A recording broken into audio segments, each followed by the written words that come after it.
හරි මම ප්‍රශ්නයක් අහනවා. මේ වෛරස් එක ජීවීද අජීවීද? සුද්ධ ජීවීන් යටතේ තමයි අපි කතා කරේ.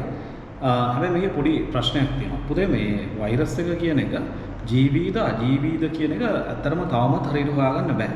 හරිද? මොකද මෙයා ජීවී ලක්ෂණත් පෙන්නනවා අජීවී ලක්ෂණත් පෙන්නනවා. හරි මෙයා අජීවී කියලා සලකන්න හේතු තමයි මෙයාගේ කිසිම සෛලීය සංවිධානයක් නැහැ. කියන්නේ ඇඟ ඇතුලේ අර සෛලයක තියෙන ගොල්ගි දේහ, නියස්ටිය මේ මෙලෝ දෙයක් මුගේ ඇඟ ඇතුලේ නැහැ. හරි. ඒ වගේම මෙයා කිසිම මේ පරිවෘත්තීය ක්‍රියාවක් පෙන්වන්නේ නැහැ. ඒ කියන්නේ මෙටබොලිසම් කියලා එකක් නැහැ. හරි zero nothing එහෙම එකක් නැහැ. හරි. ඒ වගේම මෙයාට ස්වාධීනව ප්‍රජනනය කරන්නත් බෑ. ඒ කියන්නේ වෙන ධාරක සෛලයක් ඇතුලේ තමයි මෙයා ප්‍රජනනය කරන්නේ. හරි.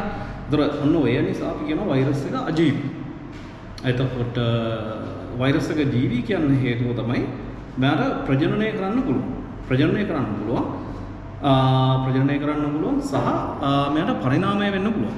ඒ කියන්නේ මෙයාගේ ලක්ෂණ ඉදිරියට අරගෙන යන්න පුළුවන්. සහ මෙයාගේ ඇඟ ඇතුලේ තියෙන වර්ණ දෙක වෙනස් වෙලා අලුත් ලක්ෂණ තියෙන ලක්ෂණ ඇති වෙලා ඒ ලක්ෂණ ඊළඟ පරම්පරාවට යන්න පුළුවන්. මේකට අපි කියනවා ප්‍රවේණිය කියලා. එහෙනම් මෙයාට ප්‍රවේණිය දක්වන්න පුළුවන්.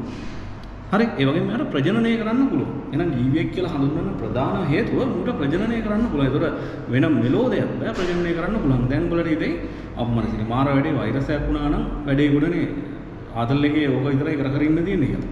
මූට එහෙම එකක් නැහැ. හරිද?